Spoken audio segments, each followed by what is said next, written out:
Bonsoir. Faites comme chez vous, monsieur va descendre.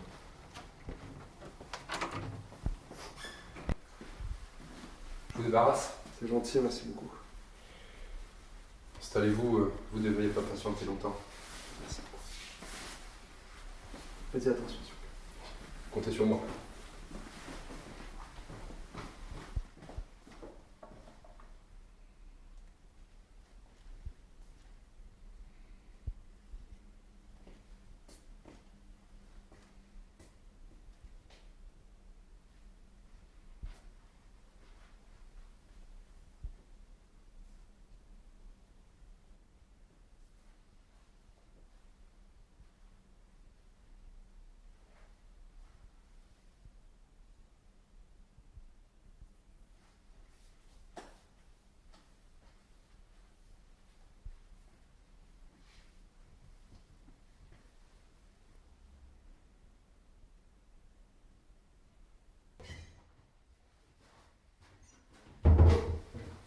Ah, vous voilà.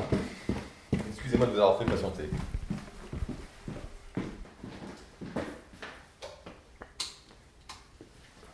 Quel froid de canard ces jours-ci. Non, restez assis. Enchanté, vous avez fait bonne route? Très bien. Un peu froid. Je vais nous chercher à boire, vous buvez? De l'eau volontiers. Non, vous rigolez.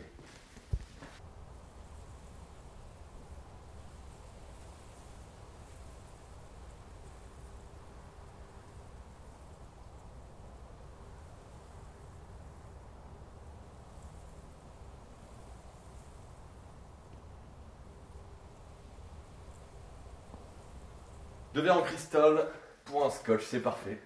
Prenez place. Merci beaucoup. Vous aimez les verres? En poésie? Non, les verres.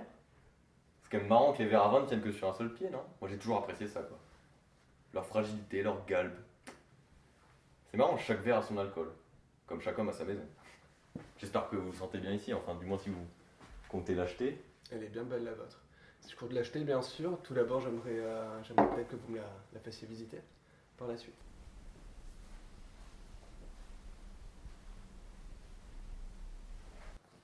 C'est une belle maison, n'est-ce pas? Et malheureusement, ça fait seulement 6 mois qu'on est établi ici avec mon épouse, qui n'est pas là ce soir, vous l'en excuserez, elle est avec des amis comme souvent. Mais ouais, vous sentez cette odeur? Une odeur? Moi-même je ne l'aperçois pas, mais certaines maisons ont des odeurs, c'est quelque chose de plutôt commun. Et c'est mon épouse qui n'arrive pas à C'est s'y gentil, faire. sans glaçon. Ce que je peux comprendre. Mon majordome a pourtant récuré le moindre interstice, le conduit de la cheminée, les terrasses, les chambres, la cave. On n'arrive pas à s'en défaire. L'odeur persiste. L'odeur Partout. persiste. Partout. C'est pourtant le chef-d'œuvre d'un grand architecte. Mon père était lui-même architecte et je suis moi-même architecte de profession. Vous aurez tout le loisir de lire ces bouquins. Malheureusement, voilà, ça nous pose un problème. Merci beaucoup. Vous êtes marié, monsieur? Je l'étais. Ma femme est décédée il y a 5-6 ans de ça. Je vis alors seul avec mes 2 enfants. Vous m'envoyez désolé. Voilà pourquoi j'aimerais bien, comme vous le savez, si je suis venu ici, ce serait peut-être pour faire l'acquisition de cette maison, qui est très réputée aussi dans le quartier. Mais là, vous m'envoyez un peu désolé, du coup, par rapport à cette odeur, je ne savais pas. Mais c'est pas grave, on en rediscutera par la suite. Et oui, comme je vous ai dit, j'ai alors 2 enfants et cette maison m'intéresserait beaucoup. De magnifiques volumes. Est-ce que vous suivez le tennis? Le tennis, très peu. Est-ce que vous connaissez Roger Vasselin? Roger Vasselin, vous dites? J'ai toujours adoré Roger Vasselin.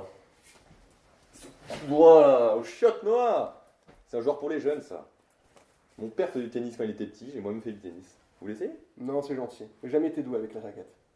Vous n'aimez pas le sport, c'est ça? J'ai essayé de m'y mettre. Oh, je parie que vous n'y êtes jamais essayé. Au tennis? Au sport? J'ai essayé de m'y mettre. J'aime beaucoup les échecs. Et c'est marrant que tout à l'heure vous m'avez parlé d'architecture et que d'ailleurs vous êtes architecte de père en fils. Quand j'arrive à trouver beaucoup de similitudes entre le jeu d'échecs et le métier d'architecte, c'est-à-dire qu'au jeu d'échecs, avec un seul coup, on essaie de résoudre plusieurs problèmes, comme vous dans votre métier. En soi, c'est pas tant le matériau qui compte, mais plus son agencement. Vous savez, les échecs, c'est un jeu intellectuel. Moi, je ne suis qu'architecte. Je suis bâtisseur. Et qu'aimez-vous donc? La musique beaucoup. Schumann, vous connaissez. Vous savez, ma femme est une grande passionnée de musique. Néanmoins, je n'ai que très peu de temps pour m'adonner à cela. Malheureusement, l'architecture est un métier qui vous consume. Je travaille très tard tous les soirs. Que faites-vous dans la vie? Pianiste. Modestement, bien sûr. Vous vous adonnez donc à la musique. Je m'adonne à la musique ou la musique se soumet à moi, je n'en sais rien. Vous savez, j'ai eu la chance et la malchance à la fois de vivre dans une famille assez bourgeoise. Ma mère m'a inculqué des traditions assez ridicules, mais elle m'a aussi appris à jouer des touches noires et des touches blanches. Je ne suis pas très doué dans mon métier, mais en tout cas, j'essaie de le faire. Vous savez, la musique, c'est un domaine assez compliqué. Un domaine compliqué de par la composition et de par le rapport à l'autre. Et c'est aussi pour ça que je vous ai parlé de Schumann, et ça m'étonne que vous, en tant qu'architecte, vous qui agencez le matériau, qui savez le dessiner, qui savez le distribuer au travers des fonctions, vous ne connaissez pas Schumann. Schumann qui, selon moi, est un des plus grands musiciens romantiques. Le romantisme qui, bien sûr, arrive suite au baroque, cette musique écrite, cette musique mathématique, suite au classique, la musique d'opéra. Et par la suite, le romantisme. J'aurais très bien pu vous parler de Beethoven, qui est le romantique révolutionnaire. J'aurais pu vous parler de Frédéric Chopin, qui sait être un peu diaphane, ni homme ni femme. Mais je vous parle de Schumann. Et pourquoi je vous parle de Schumann? Ce qui m'intéresse, c'est le rapport de moi à moi. Donc de vous à moi. Voilà qui pourrait nous rapprocher, musicien, architecture. Est-ce que vous fumez? C'est gentil, j'ai l'idée. Merci. Très bien. C'est bien le premier homme que je vois fumer ce tabac. C'est sans doute l'adage des musiciens. Certainement, certainement. Après, vous savez, monsieur, les musiciens entre nous, on n'a pas beaucoup de rapports, on n'a pas beaucoup de liens, on se connaît bien sûr par nos compositions modestes, nos compositions le plus souvent loupées. Je ne suis pas une personne qui aime parler aux autres. Vous savez, quand votre majordome tout à l'heure m'a ouvert la porte, j'étais un homme assez timide. Je vous remercie d'ailleurs de me mettre à l'aise et de me parler de sujets que je maîtrise. Vous êtes le Du moins, bienvenu. j'essaie de les maîtriser. Mais ma vie n'est pas celle que vous pouvez croire. Je ne suis pas un grand musicien de jazz, je ne suis pas un musicien de cabaret, ni un musicien de belle musette. Je suis un musicien solitaire. Pas plus que je ne suis un architecte de renom, voyez-vous. C'est vrai. Ça doit certainement me rassurer, je n'en sais rien. Mais quand je vous ai dit tout à l'heure, vous savez, je vis avec mes 2 enfants. Voilà pourquoi d'ailleurs je suis ici aujourd'hui. Pour essayer de donner une chambre à mes enfants, de leur donner un salon. Quelle belle maison vous avez, monsieur. Quelle chance vous avez. Vous rendez-vous compte? Si seulement vous saviez à quel point je suis désolé. Cette maison est une aubaine. Je suis conscient de la chance qu'on a, malheureusement. S'il n'y avait pas cette foutue volatile odeur de rance que seule ma pauvre femme perçoit. C'est une maison qui fait partie des œuvres dans lesquelles l'architecte a mis l'entièreté de son âme, voyez-vous. Ce béton qui sait en hiver garder l'entièreté de notre intimité. La terrasse qui est une chance absolue quand vient le printemps. Et qui serait un parfait cadeau pour vous et votre piano. Et ce voisinage, ce quartier qui est superbe, qui ne fait pas de vagues, vous voyez. On a une famille avec 2 enfants merveilleux, très sages de ce côté-ci. Une voisine qui est retraitée. Et puis, on a un voisin derrière ce mur-ci qu'on n'a jamais vu, qui apparemment est très pris par le travail, quoi. On a acquis la maison au rabais. C'était via une agence. Apparemment, l'ancien propriétaire a dû partir à l'étranger en urgence. On ne sait même pas ce qu'il faisait.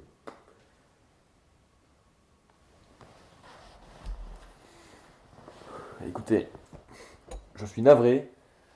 Je dois vous laisser un instant. Il me reste quelques plans à envoyer à mon bureau d'études. Mais voilà, faites donc comme chez vous. Prenez la mesure de l'espace. Et puis je suis de retour dans un instant.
Elle vous plaît, hein?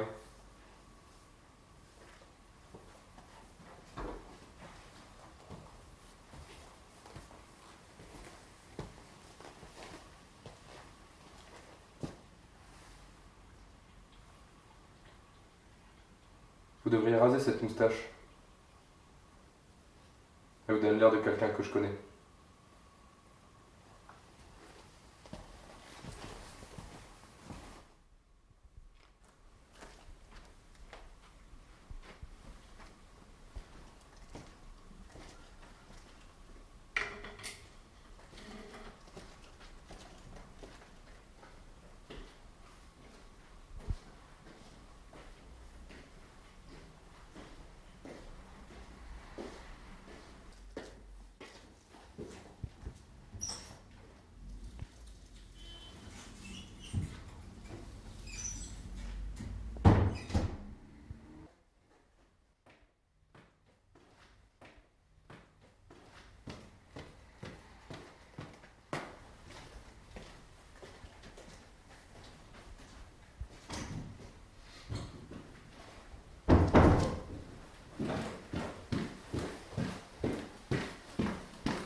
Tiens, ça vous va bien? Je vous fais visiter. Nous sommes donc dans le séjour, pièce maîtresse de cette maison. Très grande surface, comme vous pouvez voir. Entièrement ouvrable sur le jardin, la terrasse, la piscine. La maison est un plan libre, dont la structure est faite très exactement de 10 poteaux, qui permettent de contenir cette cage d'escalier massive, monolithique, qui distribue donc les chambres et l'unique étage de la maison.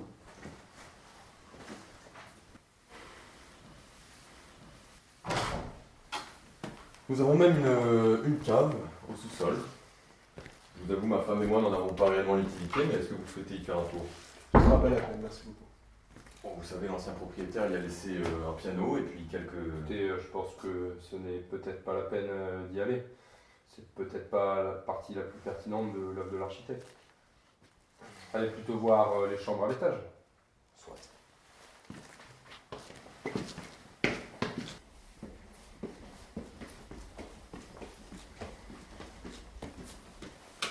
À l'étage, nous trouvons donc une salle de bain et la chambre principale. Encore une fois, un très beau volume qui possède une grande terrasse commune à tout l'étage. Je vous laisse apprécier la vue.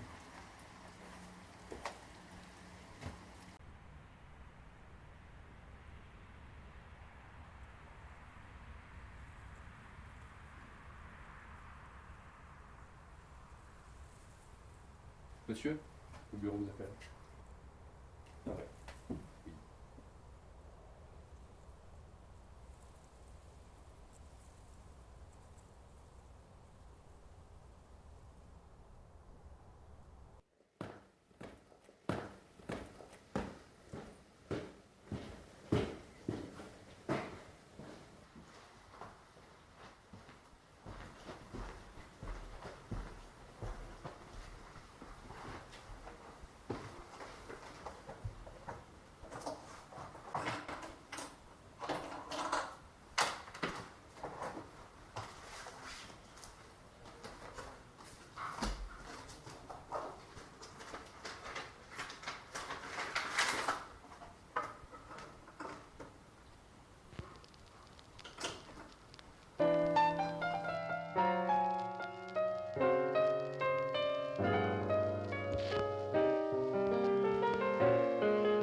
Salut.